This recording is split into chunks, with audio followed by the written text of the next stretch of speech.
আমাদের দেশটা যখন 1947 সালের 15ই আগস্ট স্বাধীন হলো, আমাদের ভারতের আকাশ থেকে যখন ব্রিটিশের ইউনিয়ন জ্যাক পতাকাটা নেমে গেল, স্বাধীনতার তেরঙ্গা পতাকাটা পথ করে আকাশে উড়েছিল, সেই আনন্দের মধ্যেও আর একটা বড় দুঃখ এবং বেদনার ব্যাপার ছিল। দেশটা স্বাধীন হলো, কিন্তু দেশটা দুটো টুকরো হয়ে গেল। স্বাধীনতার পরে আমরা দেখলাম এদেশের মুসলমান মানুষ তারা দলে দলে ট্রেনে করে পাকিস্তানে চলে যাচ্ছে। 15ই আগস্টের পরে সেপ্টেম্বর মাস, প্রতিদিন যখন ট্রেন বোঝাই করে মুসলমানরা পাকিস্তানে চলে যাচ্ছে, আমাদের দেশের প্রধানমন্ত্রী পণ্ডিত জওহরলাল নেহেরু এক বুক যন্ত্রণা নিয়ে উপস্থিত হয়েছিলেন আমাদের দেশের স্বাধীন দেশের শিক্ষামন্ত্রী মৌলানা আবুল কালাম আজাদের কাছে। মৌলানা আবুল কালাম আজাদকে তিনি বললেন, আজাদ,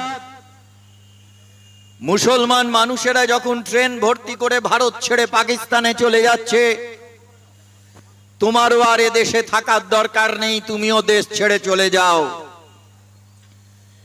আজাদ সেদিন জওহরলাল নেহেরুর দিকে তাকিয়ে বুঝেছিলেন কতটা বুকে ব্যথা নিয়ে জওহরলাল নেহেরু এই কথা বলছেন। মৌলানা আবুল কালাম আজাদ সেদিন বললেন, তোমার যন্ত্রণা আমি বুঝতে পারছি, আমি উদ্যোগ নেব, তোমার সাহায্য চাই, যাতে মুসলমান মানুষরা ভারত ছেড়ে পাকিস্তানে চলে না যায়, তার জন্য আমি উদ্যোগ নেব। পণ্ডিত নেহেরু, তুমি আমাকে সাহায্য করো। এই কথা বলার পরে নেহেরু বললেন, বলো আমাকে কি সাহায্য করতে হবে। আবুল কালাম আজাদ বললেন, সামনের শুক্রবার জুম্মাবারে দিল্লির জামা মসজিদে আমি সন্ধ্যেবেলা মাগরিবের নামাজ পড়াবো, তুমি সরকারের পুলিশকে দিয়ে গোটা দিল্লি শহরে সেই খবরটাকে রটিয়ে দাও, আর যত মাইক লাগে দিল্লিতে সমস্ত মানুষের কানে যাতে কথা যায়, তার জন্য তুমি মাইকের বন্দোবস্ত করো। যেমন ভাবা তেমন কাজ। সামনের শুক্রবার সেপ্টেম্বর মাসের তৃতীয় সপ্তাহ 1947 সাল, জাম্মা মসজিদের ধারে কাছে ঠিক ঠিক করছে মুসলিম মানুষের ভিড়। মাইক লাগিয়ে সেই দিন সন্ধে লাগো লাগো সময় মাগরিবের নামাজ পড়িয়েছিলেন মৌলানা আবুল কালাম আজাদ। নামাজ পড়ানোর পরে তিনি যখন বলছেন, ভাই সব, তোমরা আর এ দেশটা ছেড়ে পাকিস্তানে চলে যেও না, এ দেশটা তোমারও দেশ। সেই সময় দাঁড়িয়ে যে মুসলমান মানুষরা হাজারে হাজারে লাখে লাখে জমায়েত হয়েছিল, তাদের মধ্যে একটা অংশ চিৎকার করে বলে উঠল, এ দেশটা এখন আর আমাদের দেশ নয়, এ দেশটা এখন দারুল হার্ব, আমাদের শত্রুর দেশ। এই কথা সেদিন বলা হয়েছিল একটা বড় অংশের জনগণের মধ্য থেকে। মাইকের সামনে দাঁড়িয়ে, আজ আমি যেমন মাইকের সামনে দাঁড়িয়ে আছি, সেই দিন মাইকের সামনে দাঁড়িয়ে মৌলানা আবুল কালাম আজাদ আর্তনাদ করে বলেছিলেন, ওই ভুল করো না, এই দেশটা দারুল ইসলাম, ইসলামের বন্ধুর দেশ, এই দেশটা যতটা হিন্দুর ততটাই মুসলমানের। এই কথা সেই দিন সোচ্চারে ঘোষিত হয়েছিল। ভারতবর্ষের আকাশ বাতাসকে মুখরিত করে কথাটা যেন আমরা এক মুহূর্তের জন্য ভুলে না যাই। আমাদের শিক্ষার আকাশে একদিকে যেমন জল করেন রবীন্দ্রনাথ, পাশাপাশি থাকেন কাজী নজরুল ইসলাম। আমাদের কাব্যের ইতিহাসে একদিকে যেমন জল করেন জীবনানন্দ দাশ, পাশে তার উজ্জ্বল উপস্থিতি কবি জসিমউদ্দিনের। আমাদের সাহিত্যের ইতিহাসে একদিকে যেমন সুনীল গঙ্গোপাধ্যায়, পাশে সৈয়দ মুজতবা আলী, আমাদের চিত্রকলার ইতিহাসে একদিকে যেমন নন্দলাল বোস, পাশে উপস্থিত থাকেন মকবুল ফিদা হোসেন। আমাদের গানের ইতিহাসে একদিকে যেমন কিশোর কুমার, পাশে উজ্জ্বল উপস্থিতি থাকে মোহাম্মদ রফির। এই দেশটা যতটা হিন্দুর ততটা মুসলমানের, এই কথাটা আমাদের প্রত্যেকের হৃদয়ে সোনার অক্ষরে লিখে রাখতে হবে। আমরা দেখলাম ওয়াকফ নিয়ে আজকে আলোচনা, আমি আর ওয়াকফের মধ্যে বেশি যাব না, নওশাদ ভাই বলবেন। আমরা দেখলাম এই ওয়াকফ বিল 1995 সালের যা ছিল, তার মধ্যে দিয়ে গোটা দেশে হিন্দু মুসলমান সবাই শান্তিতে ছিল। কেন নরেন্দ্র মোদীরা আবার ওয়াকফ বিলকে সংশোধন করলেন?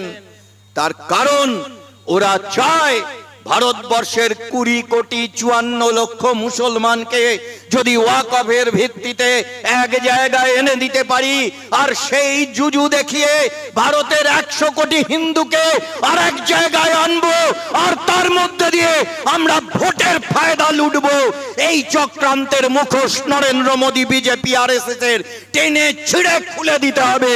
সেই শপথ নেওয়ার আহ্বান আমি এই অঞ্চলের সমস্ত মানুষকে জানাচ্ছি। আমি শুধু মনে করিয়ে দিতে চাই, আপনারা জানেন যে লস্করে তৈবার লোকেরা, দ্য রেজিস্ট্যান্স ফ্রন্ট, তারা 26 জন মানুষকে খুন করেছে। কিন্তু যে কথাটা আমরা বলতে ভুলে যাই, এই 26 জনের মধ্যে 24 জন হিন্দু, একজন মুসলমান আর একজন খ্রিস্টান, ওরা 26 জন মানুষকে খুন করেছে।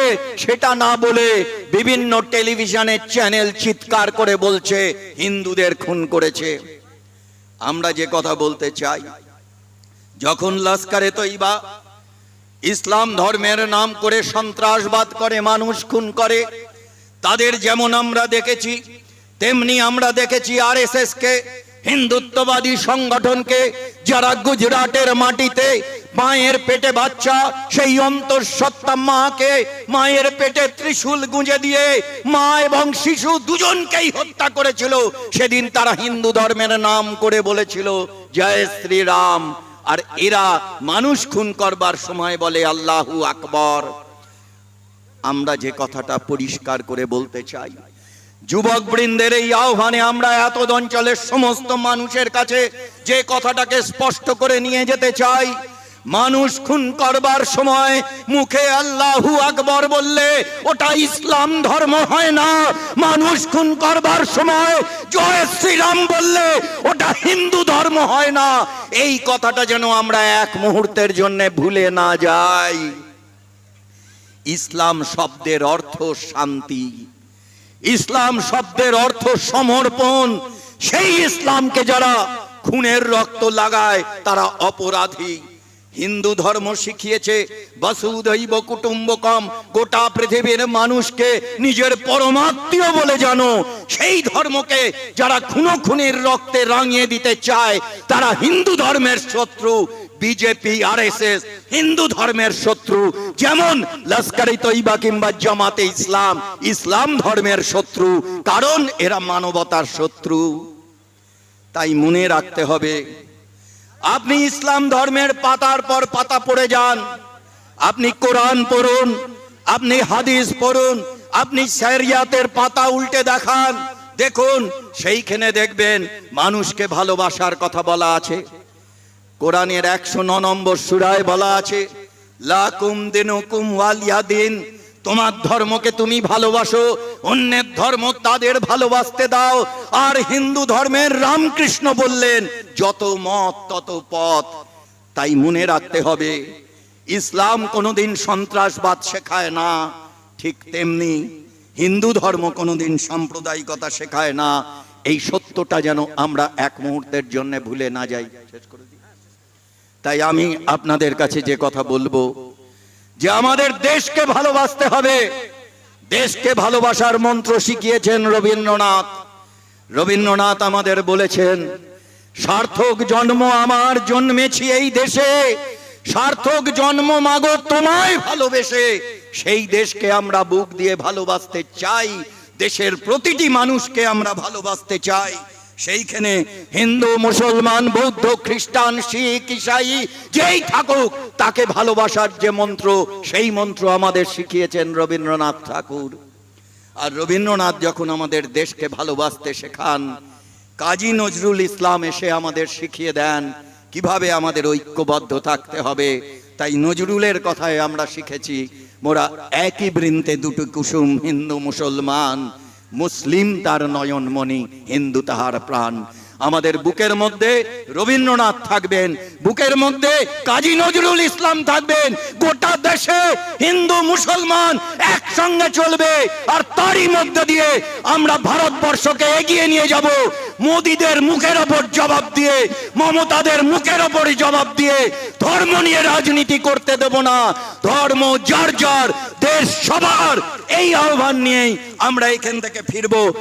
যে সময়ে ভারতবর্ষ দাঁড়িয়ে ভারতবর্ষের স্বাধীনতার পূর্বের ইতিহাসকে তারা ধ্বংস করে দিতে চলেছে, দেশের শাসকবৃন্দ এবং ভারতবর্ষের যেসব মহামনীষীরা এই ভারতবর্ষকে সৃষ্টি করেছেন এবং যে সংবিধানের উপর দাঁড়িয়ে এই ভারতবর্ষের আগামী সময়ের এবং সারা পৃথিবীর মধ্যে সবচেয়ে বেশি জনবসতির রাষ্ট্রের জনগণ বসবাস করে, তাদেরকে পরিচালনার জন্য যে পবিত্র সংবিধান রাখা হয়েছে, সেই সংবিধানকে ধ্বংস করে দিতে চলেছে বর্তমান রাষ্ট্রনায়ক আমাদের দেশের নরেন্দ্র মোদীর দল। আমরা গণ আন্দোলন করি, গণ আন্দোলনের ভাষা কোনোদিন কবিতা সাহিত্যের মধ্যে থাকতে পারে না। কবিতা সাহিত্যের মধ্যে গণ আন্দোলনের রস থাকতে পারে, কারণ রবীন্দ্রনাথ ঠাকুর বলেছিলেন, হেমে চিত্ত পুণ্য তীর্থ জাগরে ধীরে, এই ভারতের মহামানবের সাগর তীরে, হেতা আর্য হেতা অনার্য। এখানে সমস্ত মানুষ, শক, হিন, হুন, মুঘল, পাঠান, সব রক্ত একত্রিত হয়েছেন। আমি এই প্রসঙ্গে আমার দেশের একজন বিশিষ্ট আইনজীবী তথা একজন গণ আন্দোলনের বিশিষ্ট নেতা, বাম নেতা শ্রী বিকাশ রঞ্জন ভট্টাচার্যের কয়েকটি কথা আমার না বললেই নয়। উনি বলেছিলেন রাজ্যসভায়, একজন রাজ্যসভার সাংসদ মুন্ডা যখন ভারতবর্ষে হিন্দু মুসলমান নিয়ে ভারতবর্ষটাকে খান্ড খান্ড করে দেওয়ার চেষ্টা হয়েছিল বা হচ্ছে, তখন উনি বলেছিলেন তাদের উদ্দেশ্যে, ইউ দ্য ইনভেডার, তোমরা পরবাসী, পরদেশী, আক্রান্তকারী। আমাদের ভারতবর্ষে হিন্দু মুসলমান নেই, আমরা ভারতবর্ষে প্রকৃতির পূজা করি। আমাদের ভারতবর্ষে বহু রক্ত এক হয়ে গেছে। আমরা ভারতবর্ষে বর্ণ, রং, জাত দিয়ে ভাগ করতে পারি না। সকলের জন্য ভারতবর্ষের সংবিধান রচনা হয়েছে, যে সংবিধানে পরিষ্কার করে বলা হচ্ছে, we the people of India, আমরা ভারতবাসী।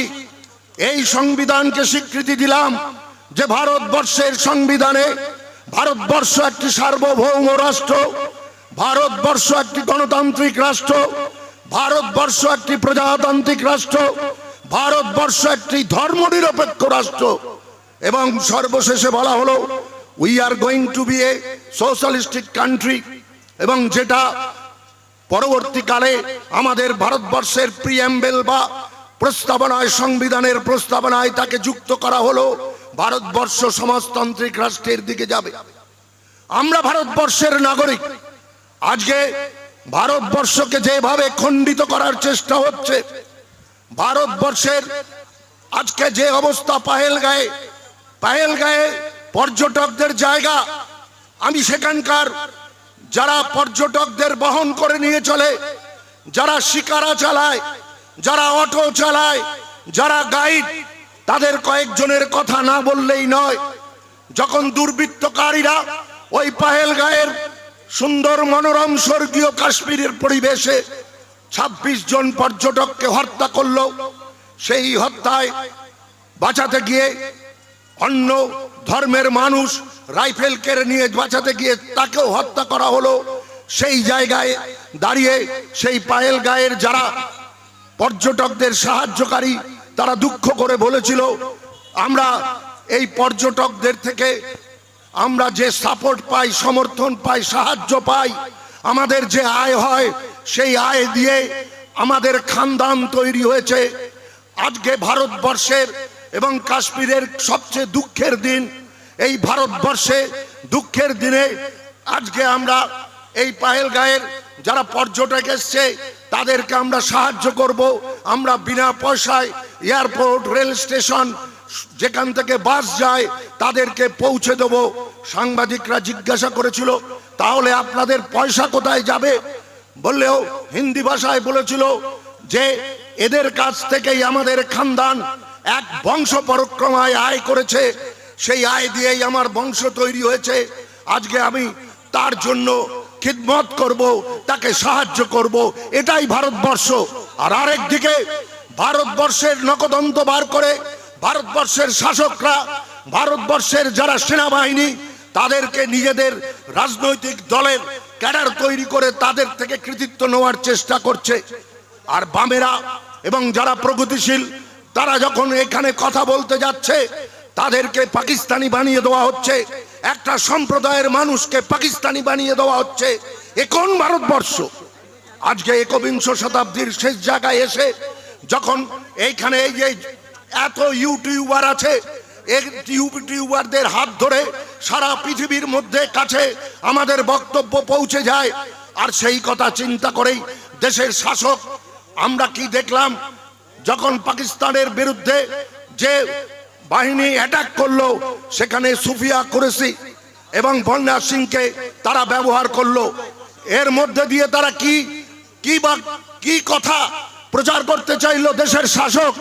দেশের স্বরাষ্ট্রমন্ত্রী, দেশের প্রধানমন্ত্রী, দেশের প্রতিরক্ষা মন্ত্রী বলতে চাইলো রাষ্ট্রসংঘের কাছে, সারা পৃথিবীর কাছে, আমার ভারতবর্ষ ধর্ম বর্ণ নির্বিশেষে আমার ভারতবর্ষের ঐক্য সবচেয়ে বড়। হ্যাঁ, ভারতবর্ষের ঐক্য সবচেয়ে বড়। আপনারা যে মুখোশ পরে দাঁড়িয়ে আছেন, আপনার দলের রাজর্ষি লাহিড়ী যে কথা বলে ভারতবর্ষের রাজনৈতিক দলের বিভিন্ন বাম রাজনৈতিক দল সহ কংগ্রেস, এদেরকে আপনারা বলছেন পাকিস্তানের চর।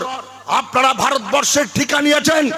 আরএসএস এর দলের কজন লোক ওই আন্দামান সেলুলার জেলে যে শয়ে শয়ে যাদেরকে বন্দি করে রাখা হয়েছিল, যাদেরকে হত্যা করা হয়েছিল ফাঁসির কণ্ঠে, যারা বন্দে মাতরম গান গেয়ে যারা নিজেদেরকে উৎসর্গ করেছিল, আজকে নিমদেরিয়ার মাঠে ভারতের জাতীয় পতাকা উত্তোলন করে এখানে বার্তা দিয়েছে যে ভারতবর্ষের ঐক্যের মধ্যে আমরা বেঁচে আছি, এই ঐক্য থাকবে।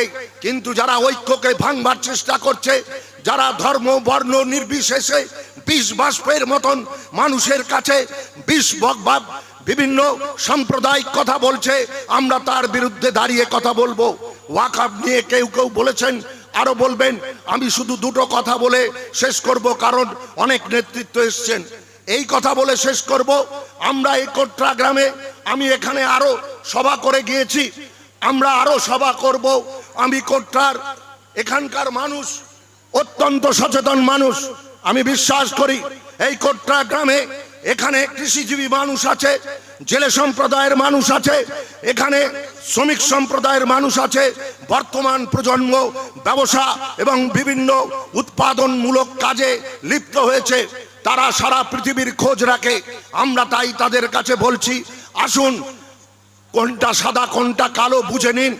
আপনারা দেখতে পাচ্ছেন 2014 পর থেকে এই 2025 পর্যন্ত ভারতবর্ষের শাসন ব্যবস্থার মধ্যে দিয়ে ভারতবর্ষকে যেভাবে খণ্ড করার চেষ্টা হয়েছে, আর পশ্চিমবঙ্গে ওই ভারতবর্ষের শাসক গোষ্ঠীর ছোট দালাল যারা শাসন করছে তারা কি বলছে, আজকে ওয়াকফ নিয়ে এখানে কোনো আন্দোলন করতে পারবেন না, এখানকার মুখ্যমন্ত্রী বলছেন। তার জন্য আমি তৃণমূল ভাইদের কাছে আমি আহ্বান করব, আপনি কি তাই সেই কথা বলবেন? একটা ধর্মের একটা সম্পদ, যে সম্পদ কোনো রাষ্ট্র দেয়নি, কোনো কেউ দেয়নি, তাদের খানদান দিয়েছে, ধর্মের জন্য দিয়েছে, এতিম বাচ্চাদের জন্য দিয়েছে, রাজ্যের উন্নয়ন, দেশের উন্নয়নের জন্য দিয়েছে, তার মধ্যে তারা হাত বাড়িয়েছে। যেভাবে হাত বাড়িয়ে সমস্ত সম্পদগুলো আম্বানি আদানির মাধ্যমে ভারতবর্ষকে বিক্রি করে দেওয়া হয়েছে, আজকে সেইভাবে আমাদের ভারতবর্ষের ধর্মীয় সম্পদগুলোকে লুট করবার জন্য দেশের শাসক সেই ব্যবস্থায় নেমে গেছে। তাই বন্ধু, সব সময় সাবধান থাকতে হবে। আজকে ওয়াকফ নিয়ে একটা ধর্মের সম্প্রদায়ের সম্পত্তি দখলের চেষ্টা হচ্ছে, কালকে অন্য ধর্ম সম্প্রদায়ের সম্পদকে ওরা হাত দেবে। আজকে আম্বানি চলে গেছে সৌদি আরবে, সেখানে ট্রাম্প আসছে। ট্রাম্প হচ্ছে সাম্রাজ্যবাদের প্রতিভূ, আর আম্বানি হচ্ছে বর্তমান দেশের শাসকের, আমরা বলি জোড়া যমজ সন্তানের একজন। তাকে পাঠিয়ে দিয়েছে, ভারতবর্ষের সম্পদ তাদের কাছে লুট করবার জন্য দিয়েছে। আর এই খেটে খাওয়া গরিব মানুষ, ভারতবর্ষের কৃষিজীবী, ভারতবর্ষের এই সনাতন মানুষ, এরাই সনাতন, যারা চিরন্তন, যারা এই মাটি থেকে পয়দা হয়েছে, এই মাটিতে যারা জান দিয়েছে, এই মাটিকে রক্ষা করবার জন্য যারা এই দেশে যুগ যুগ ধরে তাদের খানদান ধরে বসে আছে, তাদেরকে আমি সালাম জানাই। আজকে তাদের মধ্যে দিয়ে নতুন করে আন্দোলন তুলে আনতে হবে। যারা ভুল বুঝে মিথ্যা কথার মাধ্যমে আরো মিথ্যা কথা আসবে, বিভিন্ন সাংবাদিক মাধ্যমে সব জায়গায় মিথ্যা প্রমাণ হচ্ছে। বিজেপির আইটি সেল একটা ফেক সেলে পরিণত হয়েছে, কোন জায়গায় প্রমাণ করতে পারছে না, এমনকি সুপ্রিম কোর্টেও তারা তিরস্কৃত হয়েছে, ধিক্কৃত হয়েছে।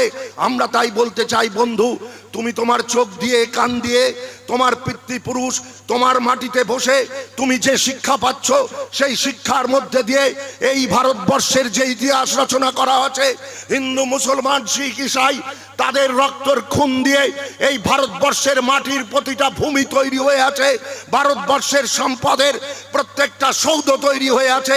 এই সৌধকে রক্ষা করতে হবে, ভারতবর্ষকে রক্ষা করতে হবে। এই প্রতিজ্ঞা নিয়ে, এই ভালোবাসা নিয়ে, এই ঐক্য নিয়ে এই আমরা এখানে আজকে মিলিত হয়েছি।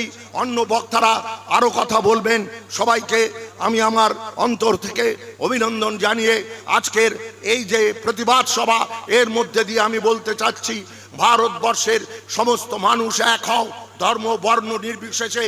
আর যারা ভারতবর্ষকে ধ্বংস করতে চায় তাদেরকে আলাদা করে দাও। আজকে সাধারণ মানুষ এক হয়েছে। সবাইকে সালাম, অভিনন্দন জানিয়ে আমি আমার বক্তব্য শেষ করছি।